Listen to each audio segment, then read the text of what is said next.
திருச்சியில் அவர் பேசுற பேச்சை கேட்டு இன்னைக்கு தமிழ்நாட்டு மக்கள் தலையில அடிச்சுக்கிறாங்க. இவரெல்லாம் ஒரு முதலமைச்சரா தேர்ந்தெடுக்குமே இன்னைக்கு தலையில அடிச்சுக்க ஆரம்பிச்சுட்டாங்க. சொல்றாரு, அதுல கோபம் வருது அவருக்கு. கவர்ச்சியால தான் ஆட்சிக்கு வந்தீங்கன்னு என்ன பார்த்து சொல்றாங்க அப்படின்னு முதலமைச்சருக்கு, சிஎம் சாருக்கு கோபம் வருது. சரி, கவர்ச்சியில் ஜெயிக்காம நீங்க எதை வச்சு ஜெயிச்சீங்க சொல்லுங்க பாப்போம். ஏதாவது ஒரு 2 காரணம் சொல்லுங்க பாப்போம்.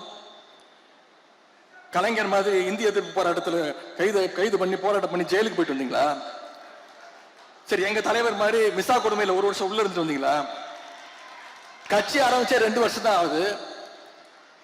மாநில உரிமைகளுக்காக என்னைக்காவது குரல் கொடுத்திருக்கிறீங்களா? ஒன்றிய பாஜக அரசு ஏதாவது குரல் கொடுத்திருக்கிறீங்களா?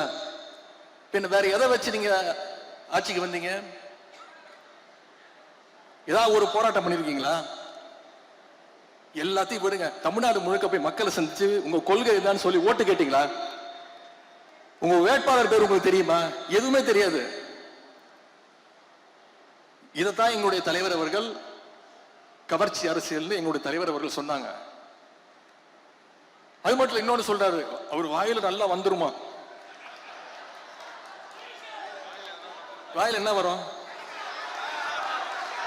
தமிழ்நாட்டு மக்கள் வாயில நிறைய வரும்.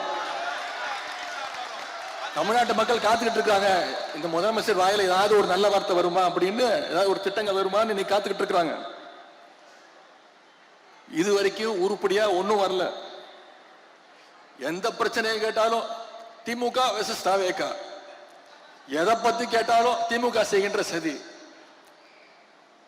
இப்படிப்பட்ட ஒரு முதலமைச்சரை இன்னைக்கு தமிழ்நாட்டு மக்கள் தேர்ந்தெடுத்துட்டாங்க. அந்த முடிவை நம்ம ஏத்துக்கிட்டு தான் ஆகணும். அது மட்டும் இல்ல, தூரசக்தி, ஓரசக்தி, பாரசக்தின்னு நம்முடைய திரைப்பட இயக்குனர் திரு டி ராஜேந்தர் மாதிரி ரைமிங்கா டயலாக் பேசுறாரு. திமுகவுக்கு வயசு 75, பவள விழா ஆண்டு தாண்டி போயிட்டு இருக்கிறோம். திமுக நாங்க பார்க்காத வெற்றியும் கிடையாது, நாங்க பார்க்காத தோல்வியும் கிடையாது. எவ்வளவு பெரிய தோல்வியா இருந்தாலும் மீண்டு எந்திரிச்சு வருவோம். எங்க தலைவர் எங்களை அப்படிதான் ட்ரெயின் பண்ணிருக்கிறாரு.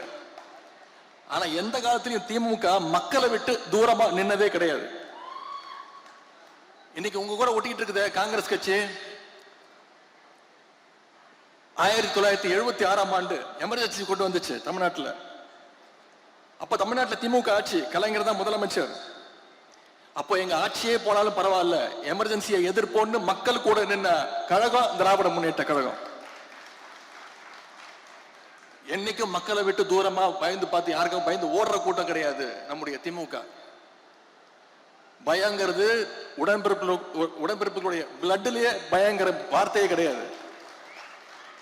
இன்னும் கொஞ்ச நாள்ல மக்கள் பார்க்க போறாங்க, யார் தூரமா நிக்க போறது, யார் ஓட போறது அப்படிங்கறத மக்கள் விரைவில் தெரிஞ்சுப்பாங்க. இப்பதான் 25 நாள் தான் ஆச்சு. இன்னைக்கு ஒரு அரசு விழாவில், தமிழ்நாட்டு அரசு விழாவில் தமிழ்தாய் வாழ்த்து 3வது இடத்துக்கு போயிருச்சு. இத ஓரமா நின்று வேடிக்கை பார்த்தது யாரு? திருவள்ளுவருக்கு மீண்டும் காவி பெயிண்ட் அடிக்க ஆரம்பிச்சுட்டாங்க. இத பத்தி பேசுறதுக்கு வக்கு இல்லாம பயந்தாங்கோலியா இன்னைக்கு ஓரமா நின்று வேடிக்கை பார்த்துட்டு இருக்கிறது யாரு? இன்னைக்கு கர்நாடகா முதலமைச்சர் திரு டி கே சிவகுமார் அவர்கள் சொல்றாரு, இவ்வளவு நாள் திமுக ஆட்சியில் இருந்தது, அதனால மேகதாது அணையை பத்தி நம்மளால பேச முடியாம இருந்துச்சு.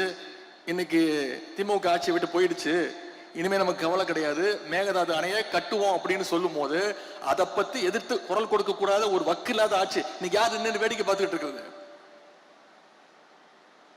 இப்படி நாளுக்கு நாள் தமிழ்நாட்டில் தொடர்ந்து பாத்தீங்கன்னா இந்த 25 நாள் எவ்வளவு கொலைகள், கொள்ளைகள், பாலியல் பலாத்காரங்கள் தொடர்ந்து வந்துகிட்டு இருக்கு. குழந்தையிலிருந்து பாட்டி வரைக்கும் பாலியல் வன்கொடுமையால எல்லாரும் பாதிக்கப்பட்டு இருக்கிறாங்க. இதை பத்தி எல்லாம் பேசினா முதலமைச்சர்களுக்கு கோபம் வருது. என்ன தெரியுமா சொல்றாரு? 6 மாசம் சும்மா இருப்பேன்னு சொன்னீங்களே அப்படின்னு அழுகுறாருங்க. 6 மாசம் சும்மா இருப்பேன்னு சொன்னீங்கல்ல, இப்பெல்லாம் பேசலாமா அப்படின்னு புலம்புறாரு.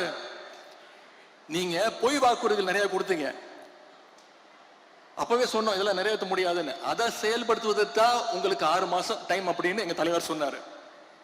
எவ்வளவு பொய் வாக்குறுதிகள்! நான் சட்டசபையில பேசினேன், நிச்சயம் உங்களால நீங்க கொடுத்திருக்கக்கூடிய வாக்குறுதிகளை நிறைவேற்ற முடியாது, அவகாசம் எடுத்துக்கோங்க. ஆனா தமிழ்நாட்டு மக்களை ரொம்ப நாள் ஏமாத்தாதீங்க.